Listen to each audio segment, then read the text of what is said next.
5 ans yàlla sunu borom dimbali ma suturaal ma ba léegi maa ngi sant sama borom daal. kaso ba nag jombul kenn nit ñu baax it laa fa fekk ba ma ñëwee muy ci administration pénitentiaire ba ci prisonnier man dama ñëw ñu def ma benn héros rawatina nag prisonniers yi ndeysaan dama ñëw ñu yaatal ma xaw moon sax dinañ ma xàmmee dama dugg si rek Kaliphone Kaliphone télé bi sax bu waxee dara ñoo may fekk ma toog mais Kaliphone dégg nga ñii lu ñu wax wallahi wal azim ba mu ñëwee chambre bi ma nekk daam ñu wàcc seen lal jox ma ne ma Kaliphone tëddal fii lu ne ñu jox ma Kaliphone kaay defal nii Kaliphone waxtu julli du leen raw suba bi ñu julli tisbaar ñu julli takkusaan timis gee ñu julli chaque àllarba ñu wàccee kaamil xadara juma lépp dañ koy def ci biir kaso bi ndeysaan ma fekk fa tamit nit ku ma yéem nit ku baax di ñaan sunu borom yàlla na ko fa yàlla génne muy Cheikh Omar Diagne wallahi wal azim ba ma nekkee ci biti daan naa ko sànni ay kàddu mais ba ñu toogee waxtaan man jéggalu naa ko tuubal ko it moom it mu nekk nit Cheikh Omar Diagne chaque jour moo may jox añ moo may jox reer kaso bi ñoom dañ lay jox ndekki añ reer mais du ma ko laal añu Cheikh Omar Diagne ak reeru Cheikh Omar Diagne moom laay ndekkee moom laay añee di ko reere muy toog di ma waxtaanal di ma yedd di ma conscientiser di ma xamal àdduna may ñaan sunu borom Cheikh Omar Diagne wax naa ko ndeysaan barki démb rek ñu ngi gisee ba fa ay nit de woon di ko seet si barki démb gars yi bés bu ne dañ koy seet si saa yu génn ma Kaliphone Damboj moo fi ñëw tey Kaliphone Clédor Sène laay seeti tey Kaliphone soxna si moo ñëw tey Kaliphone sama doom yi ñooy anniversaire ndeysaan Cheikh Omar Diagne du wax ne ani Kaliphone saa yu toogee bu ma naree génn 9h parce que dañuy génn cours 9h ba 12h30 mais bu toogee 9h30 waroon na fekk ma ñëw néegam mais bu toogee gisuma day yónnee ana Kaliphone fekk maa ngi ci kaw am yu may def parfois may seetaan télé mais dafay def le tout pour moi ci ñëw toog bu ñëwee di ma jàngal àdduna ndeysaan heure bi waroon a sekk sax bitim réew voyage bu mu waroon def pour ci mbiru ñooñu Sénégal soxla nañ leen wax dëgg fa yàlla xam nga lu ñuy naan nit ki balaa nga koy xam nga jege ko moo tax it yàgg naa yëkkati ay kàddu di ko wax moom Cheikh Omar Diagne pour luy neex nguur dara jalarul moo ko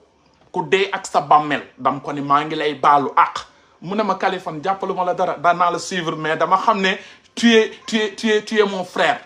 ndeysaan tu es mon frère Abdou Karim moom wax dëgg fa yàlla mu ngi fa mais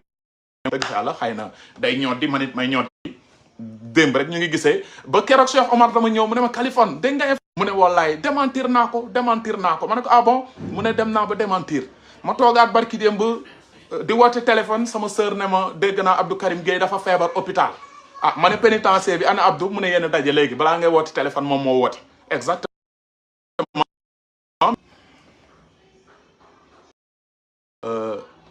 wax sa mbaaxu morom du wàññi dara sa mbaax daf ma ko won ndeysaan daf ma ko won Cheikh Omar Diagne daf ma ko won wallahi ma ne ko Cheikh Omar bu ma sañoon da ngay génn ma toog mu ne wax Kaliphone demal yàlla baax na ma ne ko man de ñaanal naa la sunu borom bu ma génnee bu mu mot une semaine dégg ne Cheikh Omar Diagne génn na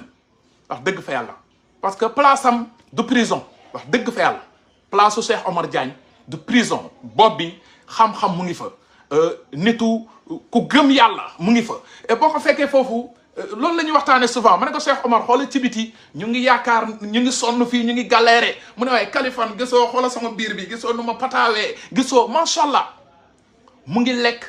mu ngi naan mu ngi liir mu ngi seetaan télé actualité du ko romb journaux yi dañ koy andil mu ngi liir pour wax ay mbokkam parce que soxnaa mi sax ñu ngi ñëw foofu wax dëgg fa yàlla waa këram ñu ngi xam ba démb Clédor Sène ñëw na fa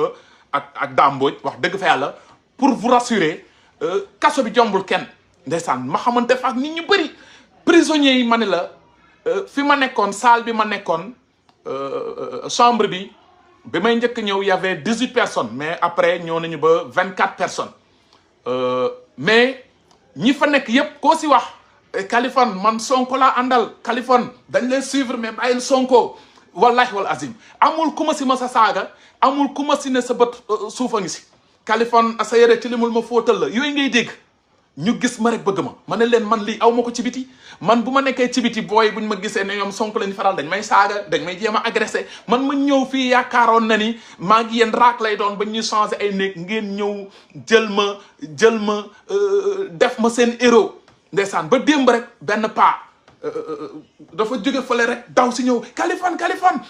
may sa numéro 1 may sa fan si numéro 1 waaw ba ma yëgee problème bi laa ne waa chambre bi yëpp Kaliphone bokkuñu camp mais boy bi il est verdict dañ ko bëgg sànq ndeysaan ma ne ko sëñ bi noo tudd mu wax ma turam ay turu doomam wax ma lépp ndeysaan mu ne ma jàppal ni dama la kontaane nekkal si li nga nekk ma ne ko ñun si lu ñu nekk si la ñu nekk Kaliphone moom ku ko xam jéem nañ ko yàq côté bu ne ay day saaga Sénégal pour nga génnee si ñu fi dul saaga si 10 personnes 9 yëpp ay saaga mënuñu dëkk si saaga it ay temps la woon saaga nañu dépassé nañ foofu tuub nañ ko et ñaanatuñu suñu borom di si delluwaat mais nit ñi buñ la bëggee yàq parce que neexoo leen dañ lay jéem a andi ji sa démb di teg fii ku ñu andi sa démb mu ñaaw fii ku ñu andi sa démb mu ñaaw donc